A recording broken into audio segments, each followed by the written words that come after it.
Welcome back to Beyond the 90. And for 2 weeks in a row now, we've brought you a special guest. Last week we have Jeff Peters, and we have got Rob with us from The Athletic. And Rob has been following Leicester for, I think, we are for about 15 years now. No, it's about 11 seasons. I think it's been quite an eventful period. Absolutely. I started when they just got promoted back to the Championship from League One. So they just, reached the depths of their history. And then suddenly I've watched their rise to the greatest of heights as well. So it's been amazing.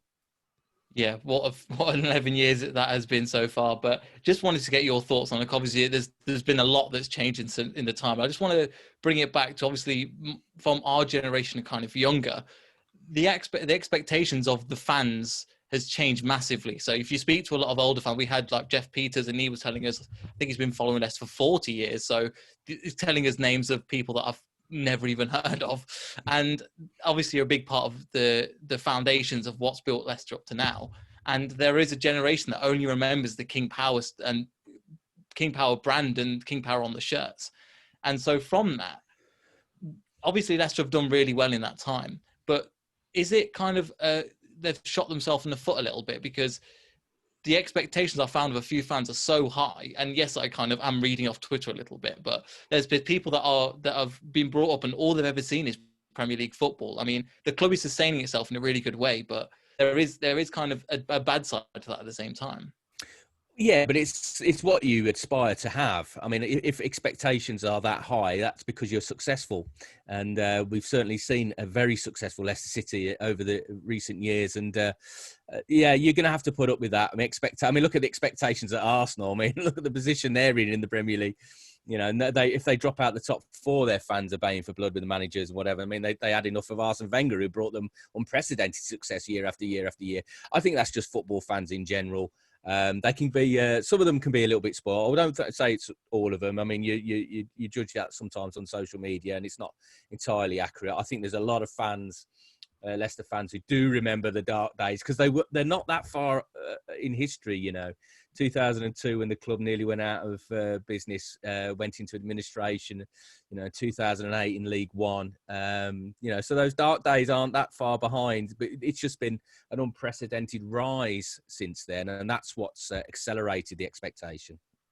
Yeah, totally agree. I think one of the things that's had a lot to do with it as well, obviously the King Power takeovers we were just talking about, and another thing as well is the recruitment and how they've recruited over the years.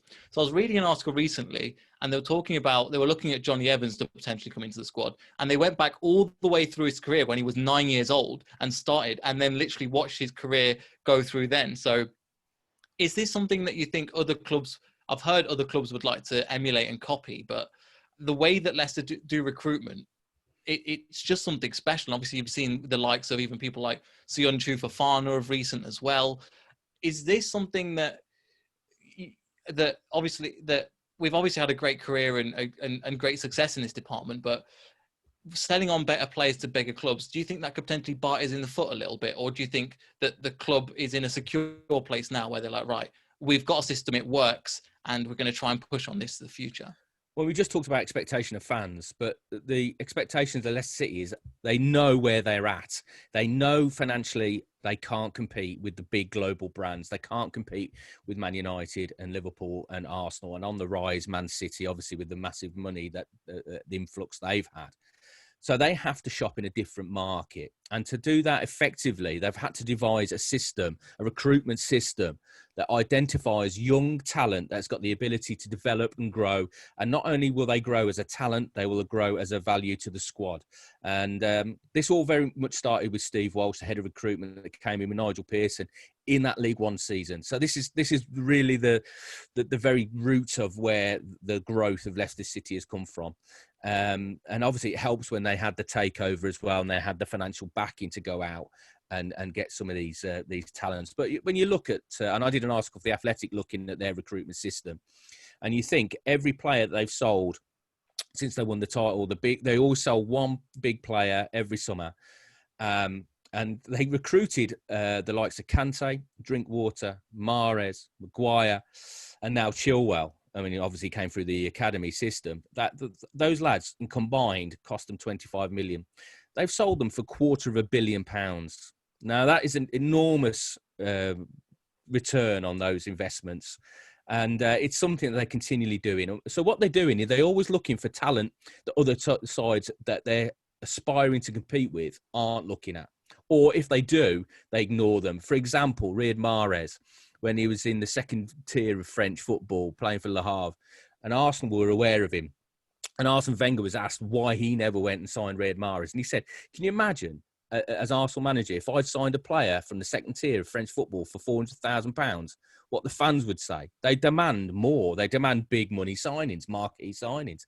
Leicester weren't like that. They'll take a player. They'll be patient with him. They'll let him develop. When he first came in, he really wasn't ready for English football. I mean, in fact, I've recently interviewed Gary Taylor-Fletcher for a future feature for The Athletic, and I asked him about Mahrez because he came in that season, and he said he just didn't look ready. He wasn't. His game management wasn't there. The players would have a go at him in training if he wouldn't pass the ball when there was a simple tap in and things like that. And it took a while for the penny to drop. But when the penny dropped, wow, what a player they had. And they've been doing that. I mean, Jamie Vardy is the poster boy for their recruitment system. A £1 million signing from non-league football. You know, a lot of clubs looked at him, but none of them would put the money in, and Leicester did. And obviously a lot of eyebrows were raised when they spent £1 million on a non-league footballer. But what an investment. The greatest sign in the club's history? Arguably, yes, I would say he was. So, and it's something that they've continued now, even with changes in the heads of recruitment that we've had with Eduardo Macia and Lee Congleton coming in. The systems that are in place by Steve Walsh remain in place, and the recruitment department are very thorough about how they recruit players. And there are a number of players that they've signed over the years that they've been looking at for a long time. And you might hear little rumours about them from a year before they eventually sign. I mean, Johnny Evans, you mentioned Johnny Evans. They tried for him the year before, and obviously they would have been very aware of him coming through at Man United. They eventually got him for that ridiculous relegation clause of £3.5 million. For a player of his quality, I mean, that is just peanuts. So this is what they've been consistently good at. There has been some signings that haven't worked out. It's not a flawless system. I mean, the worst summer they had was after the title win, 2016. That was when Steve Walsh was in the process of leaving to go to Everton, and Claudio Ranieri pretty much had to say on a lot of the signings, and one of them is Lam Slimani. Steve Walsh told us for an interview for The Athletic that he was telling the club, don't sign this guy, don't sign this guy. And eventually they did on transfer deadline day after Walsh had gone. Ranieri got his way. They spent £30 million on him, and he's been a massive flop. But that summer there was also Ahmed Musa, Hernandez. There was quite a few that just didn't work out. Bartes Kapuska. And so that was probably the summer of lows in terms of their transfer policy. But since then, it's been back to basics in terms of what they do. And they've unearthed some absolute gems.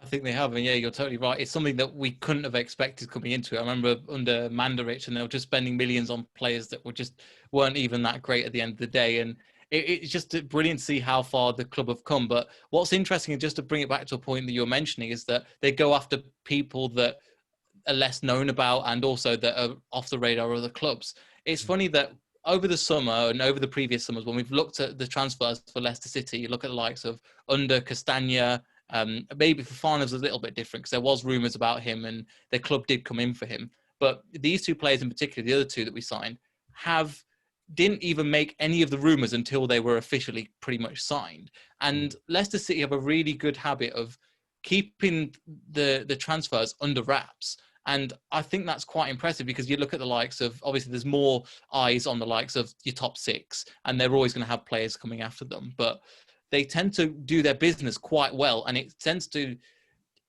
only be announced when the player is unveiled at Leicester City, or maybe a week before. Whether you look at the likes of Arsenal, for example, and I think they were after a player and they didn't get him, and they got Thomas Partey instead, where the rumor had been going on for 2 or 3 months now. So it's quite. Do you think that's quite? Is that just a characteristic of the way that Leicester set up in terms of their transfer policy? It's the way they do business in general.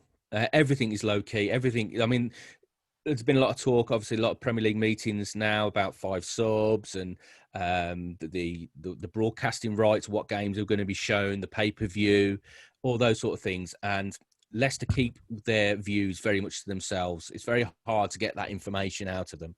And it's all very similar with their transfer. They try and operate below the radar. And I think that's a culture at the club that comes from the owners who operate that way in Thailand in business. You know, nothing. It's not about razzmatazz. It's not about look at me.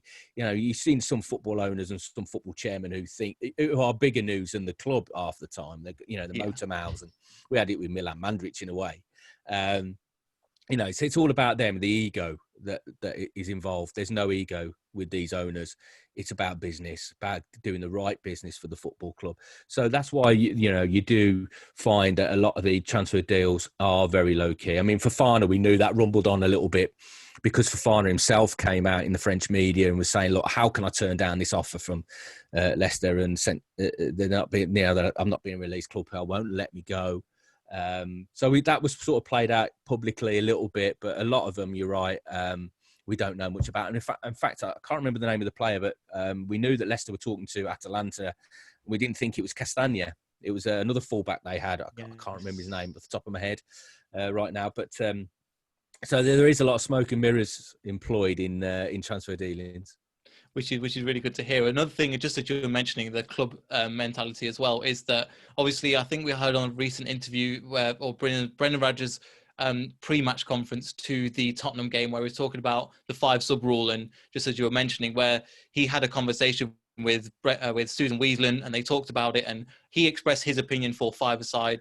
He should support the 5-a-side rule, but Susan Whelan listened to him and then kind of said, this is why I think the 3 subs rule will work, and ended up going with it. And I think that comes down to what you were saying as well, is there is kind of a synergy throughout the whole of the team, just from even the janitors all the way up to the top of the board, where there is a transparency and people are allowed to share their views. And I think that's part of the reason why people feel very positive about coming into a club where you look at the likes of, obviously, Brendan Rodgers' name has been touted with the Arsenal job, and as you were mentioning, the poison chalice that is at the moment.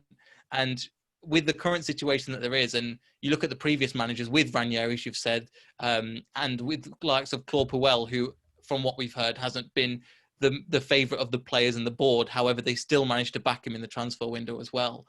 So just coming on to that, it's kind of, there is a transparency through the board. I just wanted to get your take on something that we've not seen before until this generation, where Brendan Rodgers publicly comes out in the media, said, I prefer the 5 sub rules, but in terms of like the 3 sub rules that the club was going for, he respected the opinion, actually went with it, and was public enough to voice his opinions on that. Yeah, absolutely. I mean, I think ultimately they discussed stuff behind the scenes. I mean, that was obviously one of the bones of contention in terms of the Premier League managers, whether to have 5 subs. I don't think Jurgen Klopp has helped himself in the way he's been so vocal about it, and he's probably rubbed a few people up the wrong way. But there is a train of thought that it would give the clubs with the strength in depth in their squads, the elite, another advantage, because they could make 5 changes in a game and make 5 quality signings come on the pitch and affect performances where other sides wouldn't be able to do that. But I think Brendan changed his mind, because at the start of the season, he was against that. He thought he was happy with the 3. But then Leicester obviously have had a lot of injuries this season, and a lot of them have been soft tissue injuries as well. And the workload with the Europa League and everything, it's been very intense for Leicester and the players, and they've done very, very incredibly well to be in the position they're in right now on the back of that. So I think he thought it was time for a rethink, but the club haven't had a rethink. The club policy goes, and he's the manager, and he agreed with Susan that they would continue that way. So, but in other ways, Leicester are very strong in their opinions, and Susan Whelan's a very dominant force at the club, and she's also very well respected amongst all the Premier League owners and chairmen and CEOs. So when they have the Premier League meetings, apparently, what I'm told, she isn't incredibly vocal. She doesn't dominate the conversation, but when she does speak, everybody listens, which is a great sign of respect from the others as well. So she's a very steadying force, a very strong leader behind the scenes. And we saw that particularly when Kung Fu Chai died in that helicopter disaster. The way she steadied the ship, kept the club going, whilst his son and obviously everybody else grieved. She's such a strong figure at the club, so I'm not surprised Brendan agreed with her in the end. That's great to hear. That's great to hear. Yeah, thank you for sharing that. I think that was really insightful. One thing I just wanted to touch on finally before I pass over to James was obviously we've got the new training ground. The £100 million training ground has been quoted, and obviously it's been quoted as world class. And we've seen the photos, and they look absolutely fantastic. But I just wanted to get your opinion on what exactly makes this ground in particular world class and state of the art at the moment, because we see the world class bounded around quite a lot at the moment, and obviously this, I do believe it is world class, but I'm struggling to find out what exactly is world class about it. It's the scale of it in many respects, and again, another feature I did just to show you what they've got in mind for installing down there. I went to IBM to look at their AI technology, which Leicester City are considering installing. And literally a player can go back into any game he's played and relive certain moments. So say it's Kasper Schmeichel and he's conceded a goal from a free kick. He could put the headset on, put the gloves on, and he's back in the game. And I experienced this. I mean, the graphics were still very basic, but, you know, they're developing this all the time. So can you imagine Kasper Schmeichel going in on a Monday after a game? He's conceded a goal from a free kick. He goes into a room, puts a headset on, puts the gloves on, and says, right, what did I do wrong? Did I line my wall up wrong? Did I have other setups wrong? And he can relive it and learn from it. And this is just one of the technology that they can bring in. That's going to just make a difference, because at the top level of sport, any sport, it's the fine margins that make the difference. And if you've got that sort of advantage with a training ground, and also it's a massive attraction for new signings as well, because that's their working environment. They go to the King Power Stadium, you know, on a Saturday afternoon or wherever. We haven't played on a Saturday for absolutely ages, but you know what I mean. The rest of the week, their working week, their office is down the training ground now. Beaver Drive's a decent setup, and they've invested a lot of money in it, but it's limited. It's surrounded with housing. They can't develop it any further. If you go to this new development, I mean, there's a stadium, a covered stadium, where the under-23s are going to play their home games. I think the women's team are going to be based down there as well. There's massive amounts of pitches. There's a 9-hole golf course around the outside as well for recreation for the players. A bit of bonding. They can go and have 9 holes of golf. I'm hoping to get my bats out down there as well at some stage. And you know, it's very impressive. The technology and the infrastructure of it. It's beyond what, I mean, Spurs have got a fantastic training ground. Liverpool just moved to a new training ground. You know, it is really important, if you're going to be competing at the top end of the game, that you've got all those facilities in place. It sounds, I didn't know about that AI stuff, but that sounds super interesting. Check it out on the Athletic website. Quick plug for you there. That's fine. That sounds really interesting, and especially when it comes to, like, if we're going to move to that next level, that's obviously a massive thing. But yeah, thank you for that. I'll hand over to James. I think he's got a few more questions for you. Thanks, Neil. So Rob, I think I've followed your career because obviously you used to read the Mercury, now subscribe to the Athletic. So kind of when you, for me, honestly, when you were leaving the Mercury, it was going downhill. I think since you've left, it's just become a tabloid, if I'm perfectly honest. And that's probably the migration from paper to digital. So I wondered what your views were on the Mercury now, and kind of what was around the decision for you to go across the Athletic. You're right. I mean, I started my career in the late 90s, straight out of college. I did a NCTJ course, and I'd done some work experience in my hometown paper, the Tamworth Herald, and I worked there. And it was sort of the end of the golden era for local papers. I mean, local papers had a massive influence in their communities. You know, as sports editor of my local paper, I felt like I was helping everybody. You know, I'd put even the little darts clubs, bowls clubs, whatever, I'd put their reports in the paper, and I felt, you know, a sense of community service. But then the internet really started to kick in, and whereas people used to sell their cars, their houses and everything through the local paper, they were all doing it themselves online in the end. Yeah. And so that dramatically hit revenues. And so, and obviously generations consume news in a different way. I mean, you guys probably all consume your news on your phone or your laptop or your tablet or whatever. You don't probably buy newspapers because it's your culture now. it's evolving, that you will consume it digitally. So obviously local papers now are dying because that generation that used to spend their 50p a week or whatever on the local paper are no longer around. So now the models for the big corporations, and Reach are the biggest in terms of local papers that own the Leicester Mercury, and they took over the Tamworth Herald as well, and killed off a lot of the titles that I used to work on because they just weren't viable anymore. They've gone down a very digital road where they're not going to charge you for it, but the price you pay for that is the fact there's going to be lots of adverts and lots of pop-up videos and what have you. That's the source of revenue, but obviously that means there can't be as much content. So it's very short.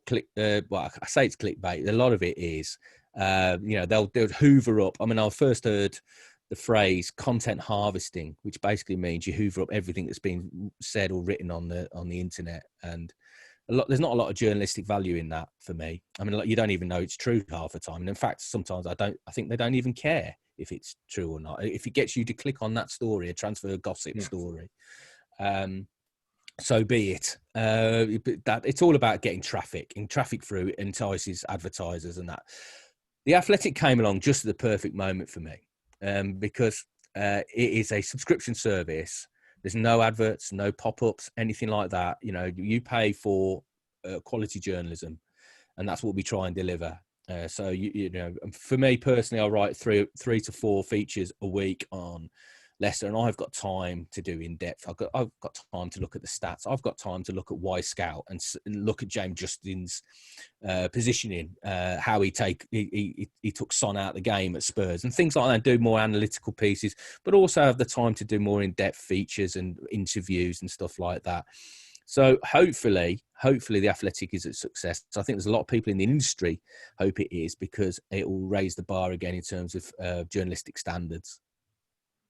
Yeah, and I was reading a piece the other day, and on our channel, we've said this quite a lot this season around the kind of rise of Jamie Vardy this year. He's gone from being a goal scorer to a goal poacher to so much more. We've been looking at his runs, his assists. I mean, I think it was 3 games ago, he took 4 defenders with him. He wasn't anywhere near the ball, but he's doing runs like that to take people away, to bring Maddison to the game, even bringing Perez into the game. I think that game. I just wondered because I read your piece, just wondered what your views are on what he's done different there. We asked Jeff Peters the same question around what has he done over the summer, because he seems to be a totally different new player. Well, Brendan Rodgers has said it himself. I think people underestimate how intelligent he is and tactically astute. It's the very easy sort of narrative to have that he is one trick pony, that he runs in behind. You sit deep, you deny Leicester City space, you nullify Vardy, you nullify Leicester. But he's got so much more to his game. I mean, Rodgers has got him playing just to the width of the penalty box. So you don't see him running from fullback to fullback, all across the back four, closing people down, wasting energy. He can't afford to do that at his age. And you don't see him chasing lost causes into corners like he used to do and trying to get a block in just to keep them to a throw-in or whatever. He doesn't do that now. He's much more astute. And you see him as well now dropping into the play, linking play a lot more. And we've done a few features on this, analysing this. And he's got runners now from midfield, like Dennis Pratt when he plays in there. And he started the season, he was playing as a 10, which we didn't know Dennis Pratt could do. And he was running beyond Vardy, which creates a completely different problem for the defence, because they're so focused on Vardy. And it's like, okay, well, let's make sure if he gives the ball short and he spins in behind us, we've got him tracked. But they're not tracking Dennis Pratt running through. And it's just changed. I mean, Maddison, the goal that was disallowed at Spurs, another great example. The defence is focused, and they're on the right. They're focused totally on Vardy. Maddison makes a little run across. James Justin picks him out with a long ball, and he's in. And he's fractionally offside, whether you believe VAR, that's another issue. That just shows that they're thinking about it now. Vardy's a lot more of an intelligent footballer than people realise. I think you're right, and I think, and I know Neil touched on recruitment, and for me over the summer, and I'll bring Alex in here as well. There were so many fullbacks linked with us. all the Leicester fans wanted, for an example, wanted Tellez. He went Man United, not done much.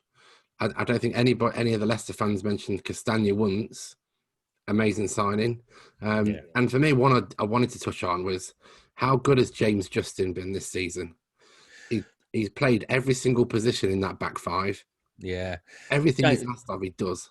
James Justin's a great lad. I was very privileged last season when he first came to Leicester. Obviously, you didn't see him for a while. He was acclimatising, adapting, because he'd only played at League One before. And his dad, Mick, agreed to sit and watch his debut, which was ironically a return to Luton Town in the League Cup. And it was his full debut for Leicester City, and he scored that day. And I sat and experienced that for his dad, Mick. Now, unfortunately, his dad died in the summer, cancer. We've been suffering for a long, long time. But Mick would be so proud, because James has just kicked on so much, and he's such a dedicated professional footballer. He can play right, he can play left, he can play part of a back three. And again, another plug. I've published a piece on The Athletic about looking at his performance against Spurs specifically, because he did a wonderful job. He was given the job by Brendan, again, who got his tactics brilliantly right away from home. And his job was to stop Son in the left-hand channel, using his athleticism and his pace. And he did that superbly, helped by Mark Brighton, a very underrated player. But that versatility and that attitude is absolutely fantastic for Rodgers to have that in his squad, because he can trust him with any role. If he wants to do a man-to-man marking job, he'll do it. If he wants him to be a marauding fullback, he can do that too.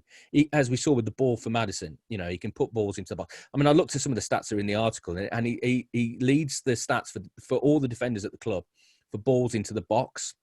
And also, if you think about some of his forward runs, I mean, one of the things about Leicester tactically this season is they like to get their forwards into the opposition's penalty box. They are sometimes the attacking option besides Vardy.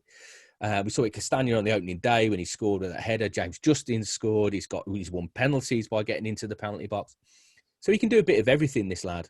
And a lot of people start the season expected Castagna and Ricardo Pereira, when he comes back, when he's fit, to be the first choice fullbacks.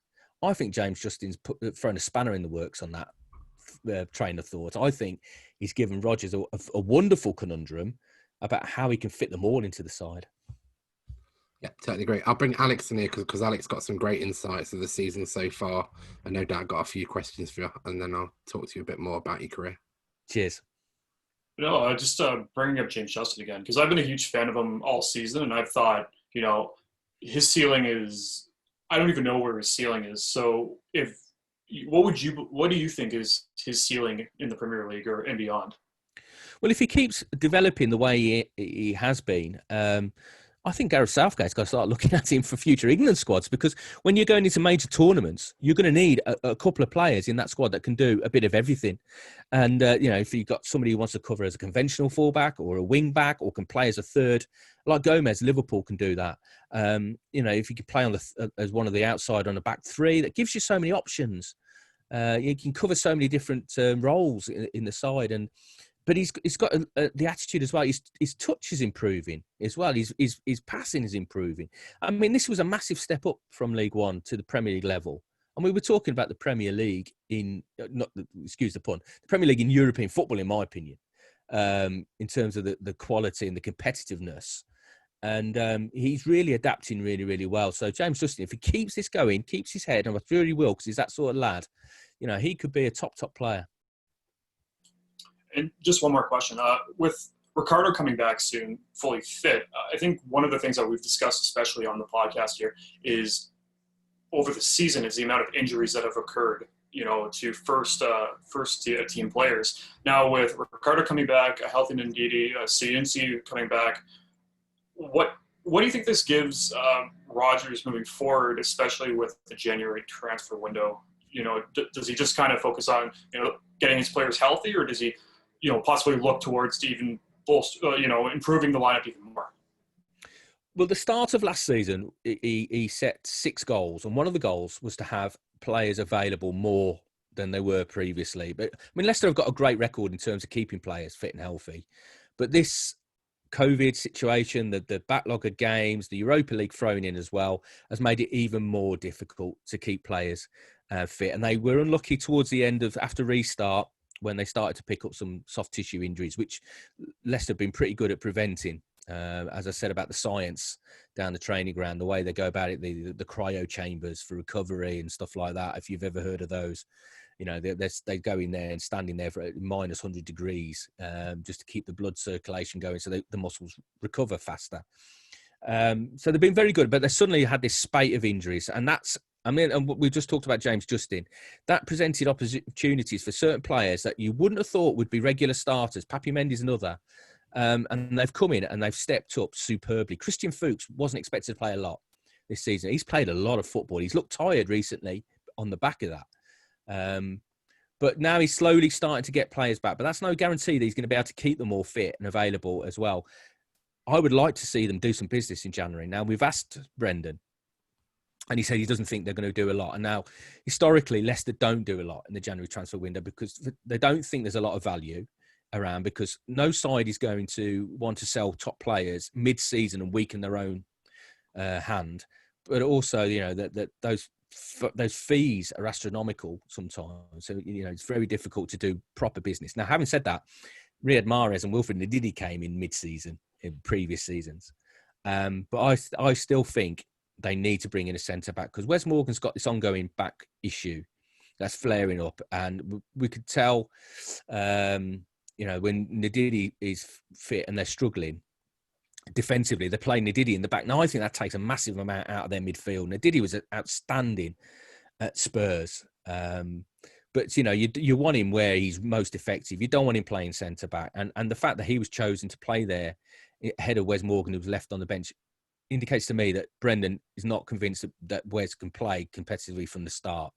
So that leaves him with Sionsu, Evans, Fofana. If he's going to play a conventional back four, he needs more options there. I think they need to get another centre-back in January just to give them that. Otherwise, they've been patching up that defence by playing a back five, which has been great away from home, not great at home, by bringing in Justin and bringing in Christian Fuchs playing on the outside of a centre-back. But it's not ideal.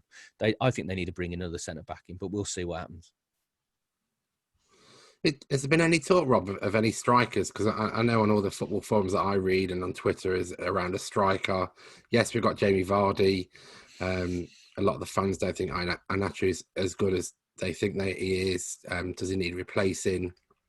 So it's kind of the views. I know the January transfer window we spoke before around. It's the panic buy window. And it's always been clubs spending stupid amounts of money on players that just to get them where they want for the end of the season. So I just wondered, and I know that I spoke to Alex and Neil about this around who would you bring in, because if you can't bring a permanent signing in because they're just going to sit on the bench. So is there any talk of any loanees coming in? Not in terms of strikers. The problem is, and Brendan said this many times publicly, Jamie Vardy's the main man. If he's fit, he plays. And they only play with one out-and-out striker. So if you're a top striker ready to go in the Premier League, are you going to choose Leicester as your destination, knowing that Vardy's got a great injury record? I know he's getting on a bit in years now. How much longer can he keep going? But I reckon he can keep going for another couple of years. So are you prepared to sit on the bench, bide your time and play a handful of games a season if you're already established? So the alternative is to find a youngster who is willing to develop and grow. Kelechi Iheanacho has been that guy for the last few years. He might not be developing as fast as many fans would hope. There's been flashes when he's been outstanding. He's a confidence player. He needs an arm around him all the time. He needs the fans to give him positivity, I think. I think he's that sort of character. But I think they'll persevere with Kelechi. Islam Slimani, I know he was brought back in, but there's no future there. And they haven't been able to get rid of him for the last few years, and he's a big money earner as well. So, soon as that chapter's closed, then they can reinvest that money as well in the squad. But I think they will start looking now. I don't think they'll do anything in January, but they will start looking in the summer transfer windows, and they'll probably have a few guys identified that they think might come in and step up eventually. I mean, when the day comes, they have to replace Jamie Vardy. It'll be a sad day for the club, and it'll be an impossible task to step into those boots. But I'm sure they've already got some plans in place, and it'll be somebody young. It'll be somebody they can work on. It'll be somebody they can develop, and somebody who isn't massively expensive to buy. So it'll be interesting to see who that is down the line. Yeah, I think you're right. I think as far as outgoings, I think we've discussed at length Demarai Gray.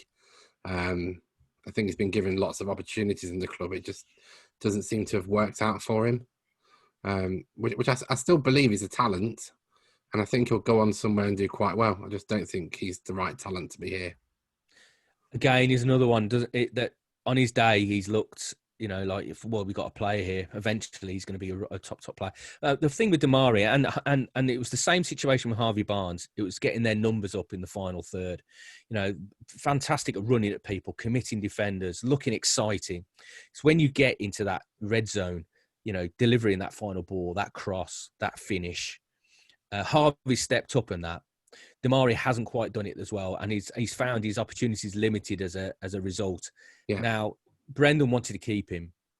Now, Demarai's had enough. He wants to move on for more regular football. He's not willing to wait anymore for those opportunities. So that's why you've seen Demarai not feature at all now, because Brendan's basically thought in his mind, well, he doesn't want to be here. Okay, I'll move on in my squad, and I've got some other options now. I've got Under, Perez, Barnes, Pratt stepping up as a number 10, Maddison playing as a number 10, gives him so many more attacking options, and they got some great attacking options. So Demarai just doesn't feature in that now, and I wish him all the very best of luck, because he's been a fantastic lad. Never forget that goal he scored at Cardiff, which was the first game after Cumberchai's death, and the poignancy of that. And there's been some great moments as well. I mean, that finish at Man United, Old Trafford. I think it was his second season at the club. So there's been some moments to remember, but I think it's time for his career that he needs to move on. Yep, no, totally agree, and I think that's what we discussed at length around. He's had his opportunities. Brenda obviously picking Barnes all the time, and quite rightly so. His numbers are a lot better than Demarai's, and I wish him all the best wherever he goes. Personally, I think he'll probably wait until the summer, because he'll just probably see his contract out, which I think is the summer next year, and then he can pick where he wants to go. Well, nobody's coming from, as of the last press conference, nobody's coming for Slimani or Gray so far. Okay, cool. So regards to your career, Rob, I was reading that you're a Birmingham City fan. Yeah, for my sins. For growing up, Birmingham City and Leicester City had very similar histories, didn't they? Big clubs, wear blue, lots of fans, win nothing. Since I started covering Leicester City, they've obviously started winning stuff, but it just gets worse and worse for Blues. And I said to you how lucky I was that I covered my hometown club, Tamworth, during probably their most successful period in their history. Then I went on to the Birmingham Post and Mail, and I got to cover Blues. And I covered them when they got relegated from the Premier League, so I wasn't so lucky then. Alex McLeish was the manager then. I spent a couple of years at the Birmingham Post and Mail.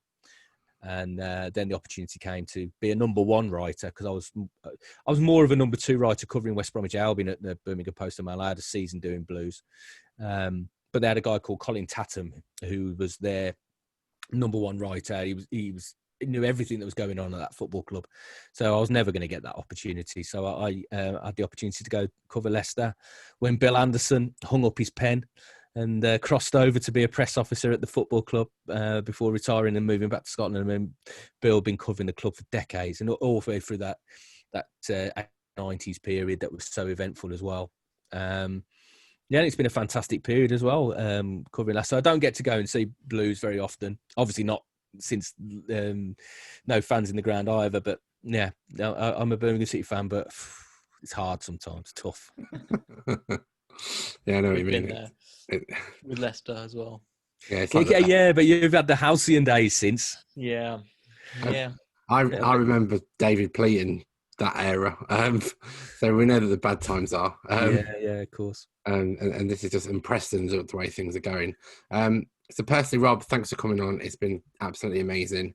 I'd urge everyone that watches this to subscribe to The Athletic. I really enjoyed reading the stuff that you do. I also enjoy the other writers.